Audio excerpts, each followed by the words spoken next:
I boxed for both youth and the boxing club in Broadway, Cardiff. I won a Welsh title, I think it was 4 times. I won 3 British titles. One was the National Boys Club title and 2 British Schools titles. Welsh Youth, the NABC Championships. By the time I was 17, I just had a gut full of the amateurs really, and I turned pro far too early. I wouldn't advise that for anyone else now, but I didn't have a mum. My mum died when I was 17. No dad around, and I just decided to turn pro. Bad advice.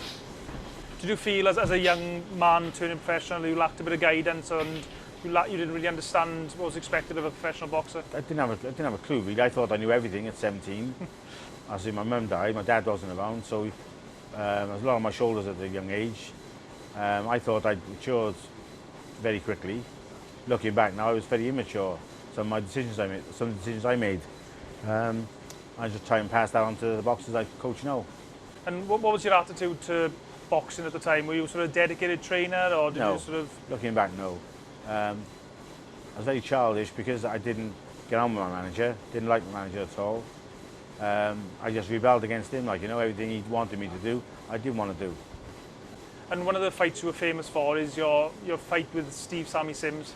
Yeah, that was for the Welsh Super Featherweight title in 1986, I think it was. I was about 21 at the time.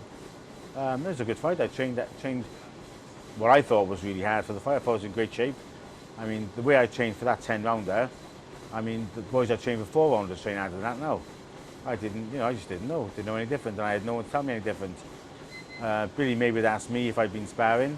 I'd say yes, I've been sparring and training in Cardiff. My trainer in Cardiff would ask me what I've been doing. I'd say I've been training and sparring in Newport. I just got away with it, just did what I wanted to do when it suited me, like, really. Just starved to make the weight. Having said that, I still, even to the day, think I won that fight. But I won it by a round or 2. But I think when you're boxing a champion, it's more than just beating him on the night. You've got to rip that title from him, which I didn't do. I laxed off in the last few rounds. The first 5 rounds, yeah, I thought, God, I'm in trouble.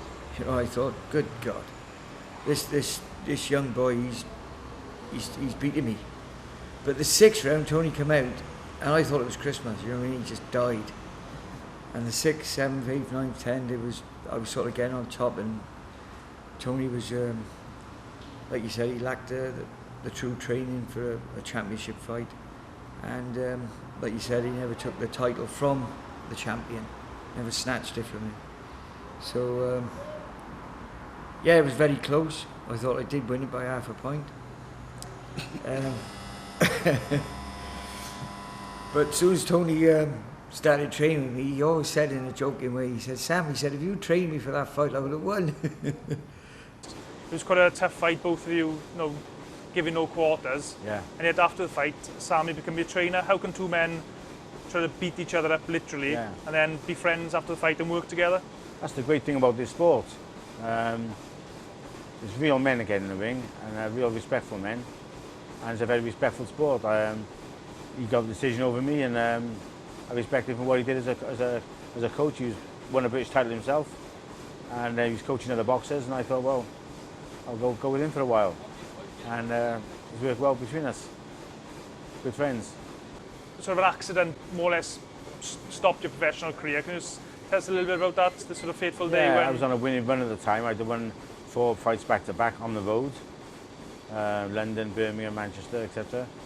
And I was after good fights, which I took. And we were on a training run. Coming back from the run, we'd done about 8 miles. As we crossed the road, the car came on the bend, hit me, and snapped my leg. My tib and fib in the one leg, injury to the other leg and my lower back. I was never quite the same really after that. Quit boxing as a pro. What was the next step for you? Did you approach a gym to offer to be a trainer, or did somebody ask you to train? I had my last 4 or 5 fights out of this gym. With Steve Sims training me, and Roger Williams and Di Exton, a few others working my corner. So I stayed in the same gym and just started coaching a few boxers here and working with the amateurs and the pros. Unfortunately, the situation is now that pro coaches are not allowed to work with amateur coaches. In my opinion, it's ridiculous. It's one sport, we all do the same thing. I love boxing. the amateurs seem to think that professional boxing is a threat. It's not a threat, it's a natural progression to go through the amateurs, schoolboy, youth, senior, and then you want to turn pro. Kids go into gyms because they look at the pros and they want to be a pro boxer. That's where they start. They don't actually go to the gym because they want to be an amateur boxer. I think the bulk of them, 90%, want to be a professional boxer. So it's a natural progression. But the amateurs just seem to think that we're professionals are trying to steal the amateurs from the amateurs to the pro code. I think the real threat to the amateurs is the white collar boxing and mixed martial arts, which are attracting more newcomers now than amateur boxing is. As a trainer, there's a couple of famous instances with like Angelo Dundee when he was in with Sugar Ray Leonard when he fought Tommy Hearns and he gave him that pep talk in the 10th round. Yeah. No, you're blowing it, son, that type of thing. There's a few other instances of different trainers having famous moments in fights. Have you got any moment like that? With something you said in between rounds that had almost instant effect on the fight? Obviously, at the lower level, I had Lee Churcher boxing Barry Jones for the Welsh middleweight title, I think it was, at Newport. And Lee just really disappointed me, round after round, just not performing. And he came back at the end of the 7th, I think it was, and I just wiped the floor with him. I said, you know, effing really let me down, let anyone else down. All your fans, you paid good money to buy tickets for you, sat ringside, and you're just happy to survive.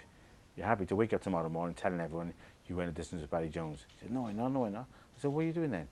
I said, he's throwing 1-2, you throws 1-2. He throws a jab, you throws a jab. You ain't trying to win, you're just going for the motions. You're pathetic. I said, yeah, it's sad. He said, no. I said, well, show me something then. I said, get out there now, forget the boxing ring. What would you do if you're in Ringland Shopping Centre tomorrow and you had to go to your missus? He said, knock him out. I said, well, fucking go and do something then. I literally walked down the steps, passed the water bottle to Rod in the cornerman, and I bang, turned around and Barry Jones was on the floor. And it was comical. Not for Barry Jones, obviously, but I just couldn't believe it. He pulled out the bag like it. So he would have lost that fight on points because you just hadn't tried. But he turned around with one shot. So that sticks out in my mind. Could you tell me about the first time you came across Lee Selby? I've seen him a number of times as a kid, to be honest with you, when he was probably 11, 12. And I went through a phase where I didn't see him for a while. I wasn't bothering with Mohammed as much. I turned up at the show and seen him boxing. I thought, God, that kid's, he's sharp, he's real quality. And his younger brother was on the same bill, I think. And I was really impressed with Lee. Sometime later, I mentioned to somebody how Lee Selby's doing.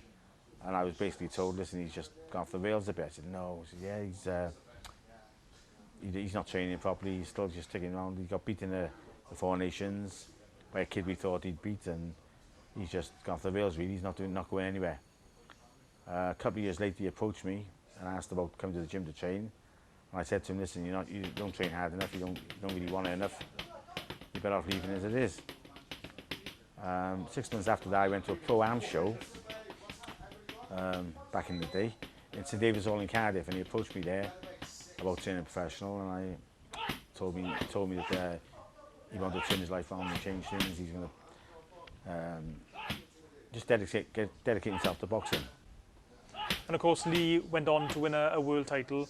In the changing room after the fight when Lee was there with the belt, and I remember you were there holding the belt as well with your son. What were you feeling? Just didn't kick in. I was expecting to be really emotional, which I'm not. I was dreading getting emotional. I was a little tears on that, but nothing there. I'm a pretty emotional person really, but it was amazing. I was just floating. 5 hours ago, Lee has become world champion. Wales is 12th world champion, and you're the proud trainer of Lee Selby. Lifetime's ambitions fulfilled. Had medalists at all levels in the amateurs. Won titles in the pros with Welsh, Celtic, British, Commonwealth, European, and I was in the world as the ultimate. I'm over the moon. Cloud 9.